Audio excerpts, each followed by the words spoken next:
Hey guys, Deathloader Magic here, and we've got a new side event in Arena, and if you're like me, you're looking forward to the side events because the main events in Arena aren't great right now, including Brawl, not great. So we got Zendikar constructed, which is building a deck pre-constructed with just cards from Zendikar Rising.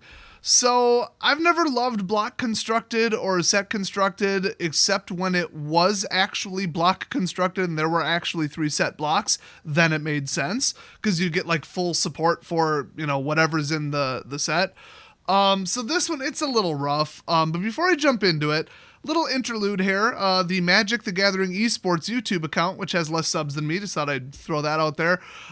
They just uploaded the 2020 season grand finals trailer. I don't know who's playing, don't know where it is, don't know when it is, don't care.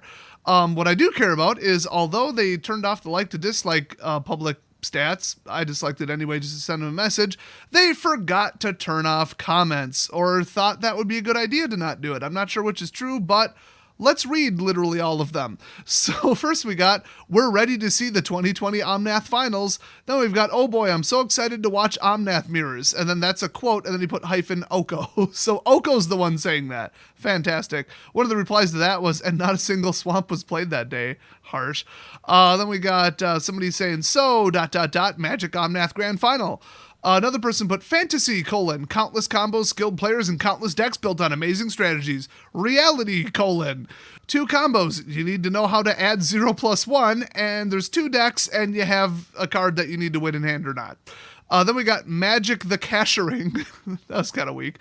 Let's see. Can't wait for 1,000 Discord pings during the games. You can mute Discord. You just open up the advanced volume controls in Windows 10 and mute it by app. Anyway, next we got Magic the Scoot Mob Gathering. And then they put ban Scoot Mob and then Omnath and Torbrand and Dream Troller. Nice. And Luris and Teferi. Well, you missed about 10, but yeah, I get the sentiment. Then we got Omnath the Gathering, then, ?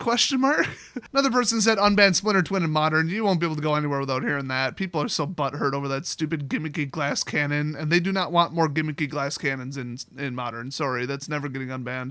Then again, Wizards is dumb as shit, and they unbanned that stone, whatever the hell, so... Next up, somebody said, is it just me or is the video super laggy? I literally did not watch it, so I couldn't tell you.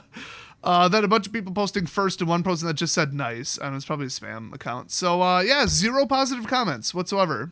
So that's their level of customer satisfaction right now. So I just thought it was pretty funny that they left comments on. They probably shouldn't have done that.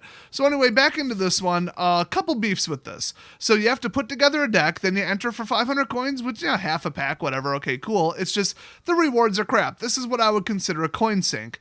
Now, it's 2 losses and you're out.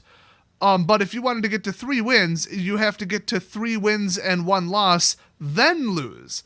So it's like in any given event, you can expect that you would do even. So you would go 2 and 2 because, you're about as good as anybody else. You're running a deck about as good as anybody else, making play decisions about as good as anybody else. It may or may not be true, but just on the average, it probably is. But here's the problem. The order that you get that last loss in is very important because you're just as likely to go 2 wins and 1 loss to 2 losses as you are to go, 1 loss, 1 win, and then you would have gotten a win normally, but you got the loss first and were kicked out of the tournament. I hope that makes sense. So it's less than a 50-50 chance that you'll even go 2 and 2. You're probably wondering why I'm saying this. Well, because if you go 0 and 2, you will just get 3 uncommon or better ICRs. Then you get, for 1 win, you get 150 gold and 3 cards, and then there are 3 uncommon ICRs. Well, this one, it says at least 3 uncommons, and then this one says at least 3 uncommons, but then you go to 4, and it says exactly 1 rare and 2 uncommons. Now, I got upgraded to a rare very often, and they usually put the percentage, so that I found that to be weird. I actually got a lot of gems because they kept giving me repeats. I made 120 gems just running this event a couple times. And I didn't want to keep doing it. Spoiler alert, it was terrible. But I wanted to get a good grasp on what people are playing and, basically review this, tell you if you should bother. But anyway, if you go 2 and 2, you only get 300 gold and 3 cards. I mean, 3 ICRs uncommon or better, is that worth 1/5 of a pack? Probably, technically. I guess, 1 pack is 1,000. So, if you get 3 uncommons or better, that's, I guess, a little bit better than a pack without the rare. I don't know. You kind of just need the rares. To me, the commons and uncommons are worthless. I'm sitting on 500 wild cards for him. So then if you get 3 wins, you only get 450 gold and 3 ICRs, individual card rewards. That's probably worth it. I mean, 50, I mean, that's 50 out of 1,000 for the pack. I mean, come on. Then we've got, if you get 4 wins, which you have to basically go 4-1. It's not really 4-2. So you have to win 4 times more than you lose. That's hard to do. 600 gold and 3 cards. And then 1 ICR is guaranteed to be rare, and the rest might get upgraded, I assume. They didn't say that, but weird. So would you ever pay gems for this? No, you have to be out of your damn mind. But coins, I mean, I put a couple into it, and I usually finished around 1, 2, or 3. I mean, whatever. I was running just mono white removal flyers with a little bit of like life link in it or whatever. It was mostly just removal and I fly over you. Just a basic, one color duck and cover, just basically a garbage deck. But I got a pretty good amount of wins with it. I thought, let's just pull something out of my ass. It's a 1-day event. I'm not going to put half a day into building a damn deck for it. That's problem number 1, is it's too short. Problem number 2, you have to jump in with a deck that you haven't tested at all, that you just built or copied off the internet, which is why net deckers have a huge advantage in this one. Hate to say it, but it's true. But if you just built a deck, you can't experiment with it anywhere. If you go into free play standard, you're going to get your ass kicked because you're using 1/5 of the card pool. Somebody running a real standard deck is going to stomp you in the nuts. So you have to test your deck for 500 coins, like going through this actual event. And when you join the event, you can't change your deck between games. You can't tweak, let's remove 2 of these or add 1 of those. So you better build it correctly the first time or you're going to start losing coins real quick, which I had a big issue with that because the first deck I had a couple little balancing problems that I wanted to tweak, but I was stuck in the event, which, cool, I was getting wins, but I think I ended up 2-2 and I'm like, oh, that's a waste of my coins. So yeah, like I said, it's a coin sink. I don't like that. Your chances of getting more coins out than went in are negligible. And then I would say 80 to 90% of people are playing Black-White Clerics or Red-White Warrior Rush. Black-White Clerics is the better deck. It has enormous amounts of removal in both colors. It has counter dump to make stuff bigger. It has flyers. It has Death Touch, and it has Lifelink. And it has life gain triggers. It even has death triggers. It has basically everything. It's a well-rounded, really good deck. Red-White Warrior Rush is maybe a little bit more likely to win in a direct head-to-head, but not if it goes past like turn 6 or 7. So it's faster, so it's more likely to win. But you hit them with a couple removals and they run out of gas. They're done. Especially since it's a Red-White Warrior equipment deck. So yeah, that Skyforge Hammer thing or whatever, that thing's pretty nuts, I gotta say. If you're playing white, play it. Doesn't matter what deck you're running. So, I mean, it's too fast. It has some boost, some removal, red removal, white removal. Okay, a little bit of like exiling, pin down and stuff.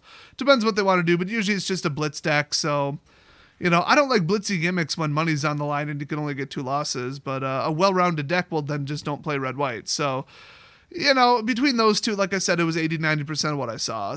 Some people were playing Landfall, either white, red, green, or red, green, or white, green. I saw all 3 combinations. I played white, green. It was pretty good, but whatever. Just a little bit too slow to deal with, runaway clerics or runaway warriors. So it was a solid deck. It just wouldn't really win too much. I went up against 1 mill player. That's 1 too many, but whatever. You don't really have to worry about it. And then I think I went up against 2 true party decks. They weren't terrible, but they were worse than Black-White Clerics and Warriors. So, it's a solid deck. It's just not going to win. Just like what I was running. I mean, I think I went 3-2 like twice with it. So I'm like, okay, cool, whatever. But so I would not recommend bothering with this. You're basically playing nonstop mirror matches against overpowered decks that were not tested very well, but paying coins to do so. So it's like standard if you had to pay for it, but with less deck consistency and constantly getting color screwed because there's basically no fixing. I mean, we don't even have an Evolving Wilds in the set, which actually affects landfall too. So there's a couple just broken OP cards where if they drop them, you're dead, but it's hard to get anything going past like 4 mana or even past 3 mana because both of the top decks will just zoom past you at Mach 5. So this is pretty much a garbage format and a garbage event. It's the rewards are crap. It's a waste of your time. It's a waste of your time deck building, playing it, everything. I give this event a 0 out of 10. It's terrible. Don't waste your time. I want some stupid little side event where it's like, like Chaos Draft or the Omniscience Draft. Like, I'd even take those dumb gimmicks over this crap. So, yeah, I would strongly recommend you stay away from it unless you want to try to do okay with Black-White Clerics and Red-White Warriors, or you just really want some uncommon ICRs, I guess. Otherwise, yeah, that's my official verdict. Thanks for watching, everybody, and I'll see you guys next video.